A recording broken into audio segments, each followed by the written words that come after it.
You are listening to the Health Source Podcast, presented by the Marshall Health Network.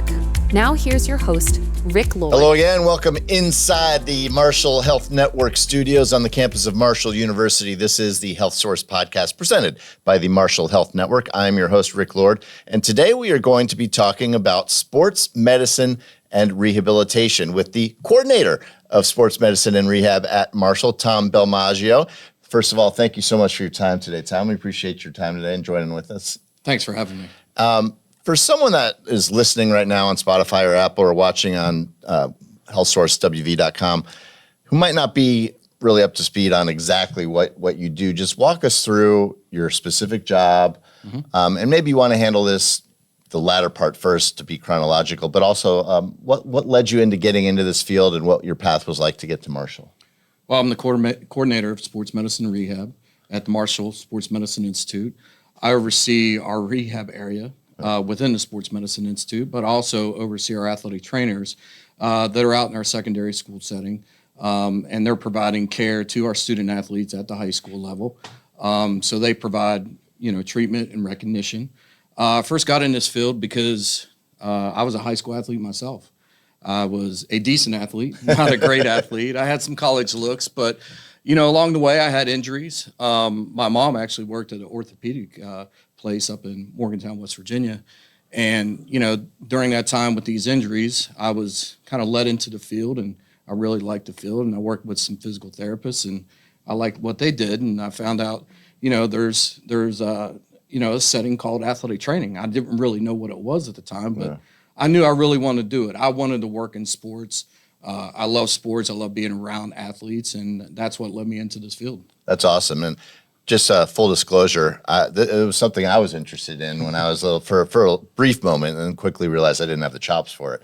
But so if I fanboy out a little bit on you, okay, all right, get me back into definitely. Proper professional perspective. But are there any misconceptions maybe out there about what you do? A lot of people hear sports medicine or physical, the training and the rehab. They might not exactly know what your wheelhouse is. What misconceptions have you run into about your specific job and what you do? Well, I think the first thing is just the term. Everybody knows us as a trainer. Well, what kind of trainer are you? Right. Are you a personal trainer? Are you a horse trainer?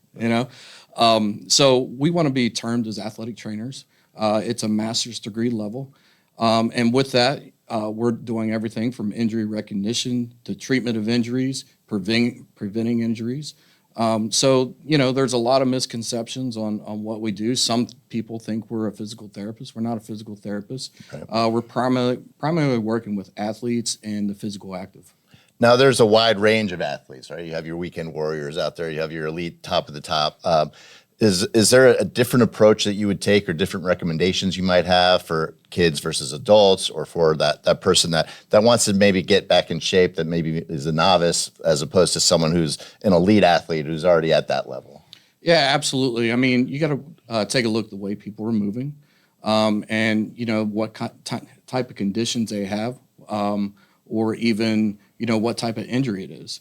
You got to look at potentially some deficiencies. If people had deficiencies, you gotta look into that and kind of see what ways we can treat them, which ways we can rehabilitate them, and get them back to doing what they love, whether it's a CrossFit or a high level athlete, or even a parent that just wants to hold their kids. Yeah. Now, are there any protocols in place with what you do in terms of from the process? Maybe walk us through the process from diagnosis to making sure that they're back in a place where they can get back on the field of play. Yeah, in the traditional setting of athletic training, say we're working with a collegiate athlete or a high school athlete, we're going to triage that injury first. We're going to evaluate them and determine what type of treatment they need or care they need. That's when people refer to, our sports medicine team, whether they need primary care physician or orthopedic physician. And then from there, if they need treatment or rehabilitation, we make sure they get them the care that they need. Athletic trainers also help just manage the injury from, as soon as it happens all the way through into clearance. And if they need specialty treatment, such as referring to a potentially cardiologist or an eye physician or a dentist, the athletic trainer can help manage that care as well and getting them to the appropriate referrals. Has there ever been a situation? I mean, this is what you do is part of a team as well, right? So you're conferring and getting different calls from different people. Has there ever been a situation where there was a tough call between getting someone back out there as quickly as possible and maybe their long-term health? Absolutely, and you got to take a look at the way they're moving in order to make that clearance. You got to evaluate them, and depending on the injury, we run them through a series of tests, and also look at the physician recommendations as well before we clear them. And there's times where an athlete really wants to play, or a coach really wants them out there, or potentially a parent wants them out there. We got to uphold the athlete's safety at a high level in order to make those clearances. And I'm sure that's tough at the high school level, because you mentioned parents. A lot of them have these thoughts of, can my child be that person that gets to the next level? And they want them out there, but you can't be their parent, but you can give them the recommendations that you feel are necessary. And that's having a good rapport with the parents, the coaches, and the students, and just sitting them down and I know you want to play. I know you're excited to play. But we want to take care of you first. We want to make sure we put you back in the game, and you're not going to either re-injure or you're not going to make something worse. What is that coordination like? Obviously, you're dealing with trainers, players, coaches, medical professionals, and you all have to be on the same page. So what is that coordination like? Well, that's kind of what our athletic training staff does. I mean, they're really good at it. We have a good group, a good core of athletic trainers that's able to manage that.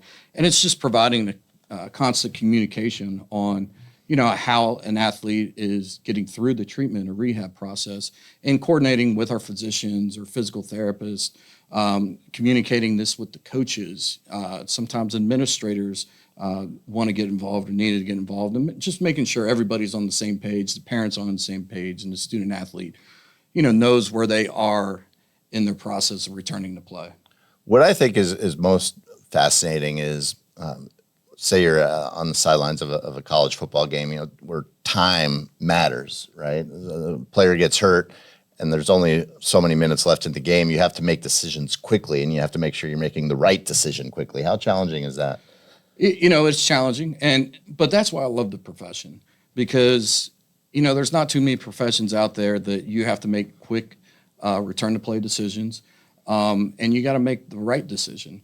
You just can't guess out there. You got to use your skills, and you got to listen to what the athlete's saying, or even making sure we're paying attention to the game of play, so we can see the mechanism of how these injuries are happening. So, when you run out on the field and you see the play and you kind of see how it happens, you got an idea of what you're getting into when you go out on the field and to evaluate an athlete.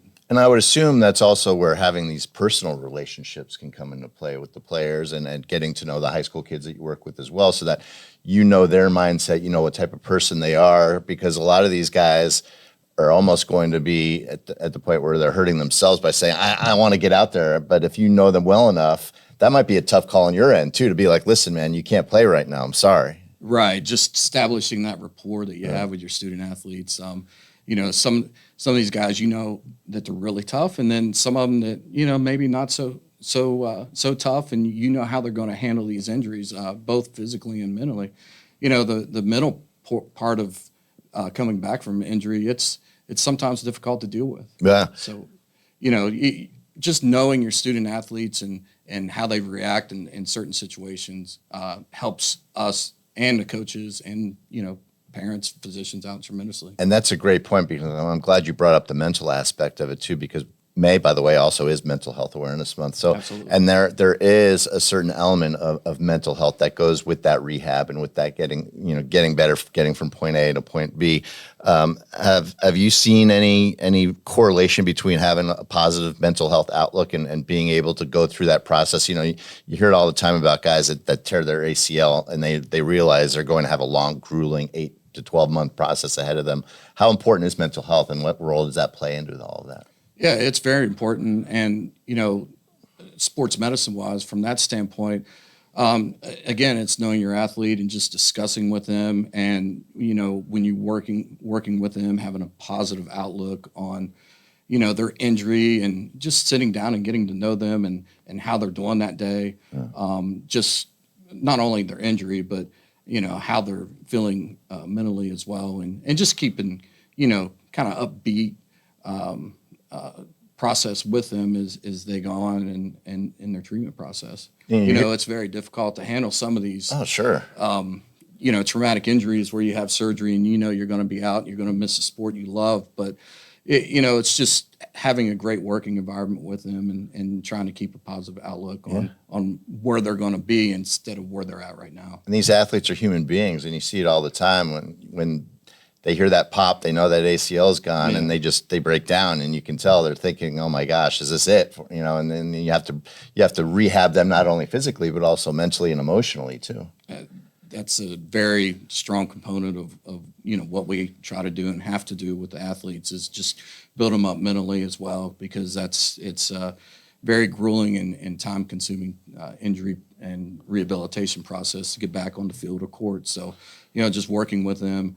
And trying to build up their confidence in the whole process. Now, I began this by saying you don't have to be an elite athlete to get elite advice. So do you have any sort of blanket advice for people that might not be at the level that you're used to dealing with, but are just trying to get out there and on their path to wellness and trying to figure out their own bodies and what they can or can't handle? Do you have any good advice for anyone at any level on how to tackle this and how to do this the right way? Yeah, to me, if somebody wants to get in better shape, I think a group fitness is probably the best bet. Try to find some group type classes to get into, because that helps you keep dedication and committed to that process. Whether they want to lose weight or just get stronger or be more active. There's several apps out there nowadays that you can use in order to become more healthy. Yeah. So just using any types of resources you have from the internet to apps out there, or even just discussing it with your healthcare provider in order to get back in shape and see them and get blood work done to make sure everything looks good, and that way you can follow the process in order to get healthier. Yeah, and then you set your baseline, what you can do or can't do, and how to progress at a responsible rate. Right. I'm glad that you brought up the app, and the perfect segue into what I was going to ask you next, because technology has come a long way. When I was a kid, my dad was like, "I'll rub some dirt on it, really fine." I mean, it's no longer that. Is there any new or emerging tech out there that you're excited about? So there's a number of apps out there. One very popular app for fitness is MyFitnessPal, and it's a free app, and it'll track your nutrition. You can put entry point or enter all your food, so it'll track your calories, it'll track your fitness level. Then there's several devices like an iWatch, there's fitness bands, there's things that will help track your activity that you can follow and look at your daily progress. Is there anything that you're using right now on your level that 5 years ago you'd have been like, "I can't believe that this would even exist"? Well, it's changing all the time. Right. There's a ton of stuff out there, and you know what? I see new stuff every day. Matter of fact, I was on Instagram and I saw a new fitness app and I looked into it a little bit, and like I said, everything's changing and there's plenty of stuff out there you can grab. You just need to do your research and look to what's going to fit you best, whether be a budget or what it's going to track. So. I think the biggest thing is just do your research. Yeah. Sports have come a long way too in terms of data and analytics. You have people breaking down expected points per play and everything on the football field. It's mind-boggling with the math that's involved now with sports. Do you find in your field, has there been any kind of data or analytics that have come into it that have helped you do your job better? Yeah. I mean, there's plenty of motion analysis technology out there that you can use, and there's some things we use with the Marshall Sports Medicine Institute and the ACL research that Dr. Lavender's doing. There's force plates that we use, and just looking the way the body moves and what certain angles the joints are at when you jump, when you land, when you run.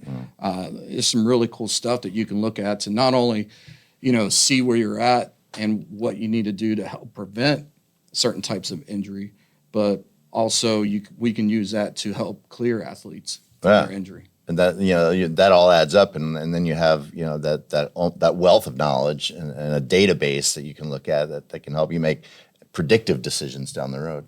Absolutely, and the biggest thing for us in returning an athlete to play, we don't want to overload deficiencies. So we can use this motion analysis equipment to look at the way they're moving and see if there are deficiencies that we need to look at to help prevent, further injuries down the road. Looking back at your career and where you are right now and where you hope to go in the future, has there been any moment that has stood out to you so far that you found particularly transformative, or just that the light comes on moment? Well, yeah, I've worked at several different levels in the athletic training world, and just one moment that was probably the most exciting. I was on the field for the Music City Miracle in Nashville, Wow. Tennessee. I was a graduate assistant working for Baptist Hospital. Now, let me stop you right there, because for those who might not be big sports fans and they don't know what that was the Tennessee Buffalo playoff game where it was over, basically. Right. All that was left was a squib kick, and it was going to be done with. And they got the ball through a cross-field lateral, and Wycheck ran it all the way down the sidelines for the game-winning touchdown. Wycheck to Dyson. Yeah, oh, that's right. Wycheck to Dyson. Yeah. Thank you for correcting me on that. So that must have been amazing. But how did that work into what you're doing now? Well, at that point, I was a graduate assistant, and I knew I wanted to work high-level sports. I wanted to work Division I, and that kind of led me into saying, knowing that this is what I want to do. This is exciting. Yeah. I want to treat those athletes on the field. I want to be the one that helps get them better. And that led me to Marshall University, and I was a head athletic trainer at Marshall for several years before taking on the role at Marshall Sports Medicine Institute. But just exciting things like that I've been able to be involved with. Going to the NCAA tournament in a couple different sports, and just being able to work with high-level athletes just led me and kept me in this field.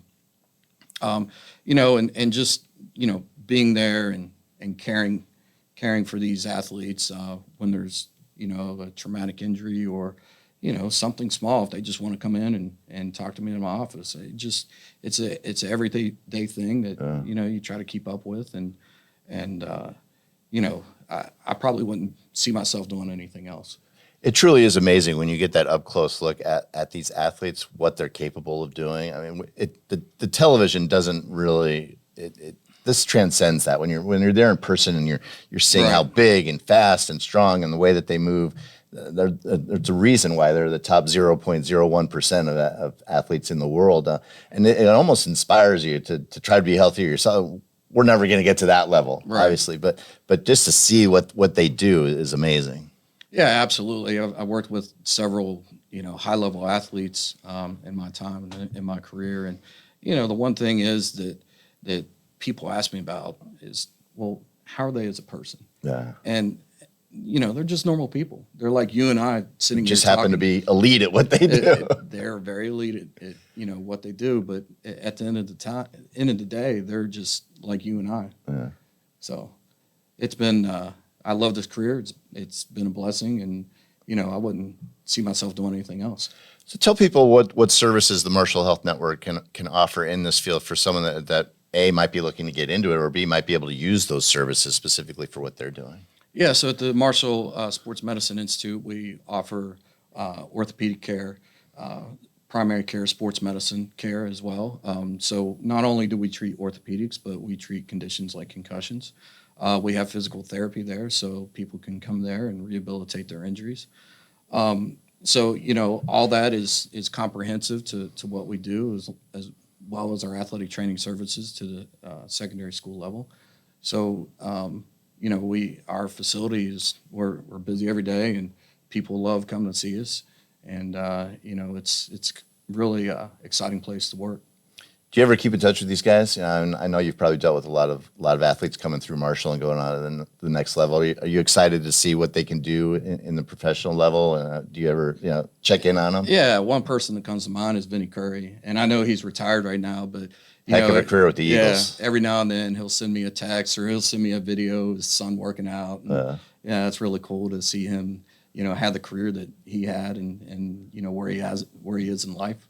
Does it kind of give you goosebumps to be able to tell people, I had a small part in that. I played a role in being able to get him to where he got. Yeah, absolutely. I mean, when those guys come back in town, they stop and visit, and it's great hanging out with them and just reminiscing on back in the day when they were in town and how they were as an athlete, and we like to joke around with each other and give each other a hard time, but at the end of the day, it was fun to watch their career and watch them grow and talk to some of these guys as they matured and become adults and become parents.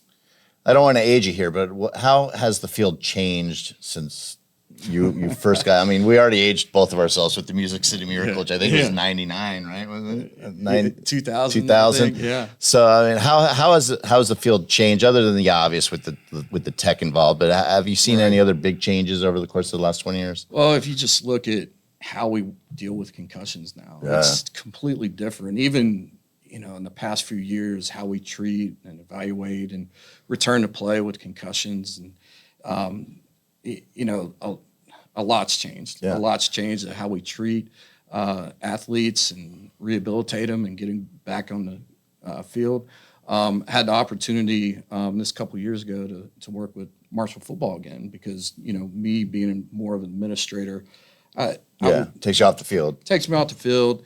But a couple years ago, I was working with Marshall football, and I felt like with the technology and advancements that we have now, I felt like it was easier to get a football player back on the field with the recovery equipment and just the knowledge base and the tech we have. It felt a lot easier to do my job. And so much goes into that. I mean, a lot of people are like, well, it's football, it's going to be violent, but you also want to keep these people or these players, and people is probably the right term because they are people as well, first and foremost, but you want to keep them safe and make sure that they're not doing anything long-term that can be damaging.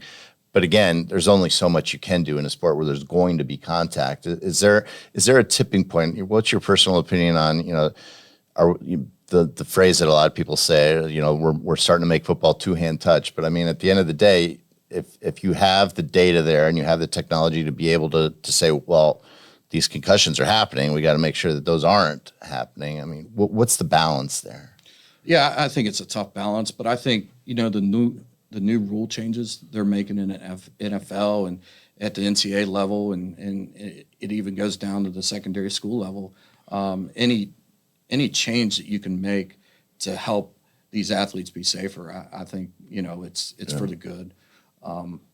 It seems like the NFL is definitely leading the change, but as it trickles down, collegiate wise and high school wise, I think it's making a difference. And these coaches are learning how to teach their kids how to properly tackle because technique goes into that as well. Right. There's been a lot of research done on that, and using force velocity measurements and helmets, and it's changed the game. It's changed the game in helmet technology too, just not with learning how to do different tackling techniques. But seems like you see a new helmet come out every year that proposes changes in force velocity into the helmet, into the head. Well, I'm an ASU graduate, so I'm a Sun Devil fan. So that was targeting, by the way, in that college football game against Texas last year. That was 100% targeting. I'm going to get you out of here on this, and it's kind of like an interview question. But where do you see yourself in 5 years as this progresses, as this field progresses, and as you're along for the ride? Oh my gosh, where do I see myself? I'm gonna get old, probably retired. Right. You look good for that. If you're that close. Yeah. I want to continue to build Marshall University. And I believe we already lead the state in the world of sports medicine, and that's coming from a WU grad. Right. So, I just want to continue to put Marshall University on on the map, and not only within our state, but regionally and nationally. We got great people, great staff working for us, and Marshall University athletic training program has come a long way, and it's a master's level now, and it seems like they get people from all over the country apply to that program. So, just continue to build sports medicine, and so we can be known within the whole country. Good stuff. Fascinating field. And by the way, now that we have Rich Rod and Tony Gibson back in the state, maybe we can get that game going again, West Virginia versus Marshall. Absolutely. As someone that went to both schools. I have no pull over that, though. I'm going to stay out of that one. Yeah, that can become a cumbersome issue there. Okay. Tom Belmaggio, thank you so much for your time. We appreciate you being here with us today. And of course, we appreciate you. We can't do this without your support. So if you're listening right now on Spotify or Apple, be sure to drop us a like and subscribe so you know when the next episode is going to hit. And if you're watching on wvhealthsource.com, tell your friends about us so we can get more people involved in this, because again, we appreciate you joining us on your path to wellness, and we can't do it without your support. So until next time, I'm Rick Lord. Take care.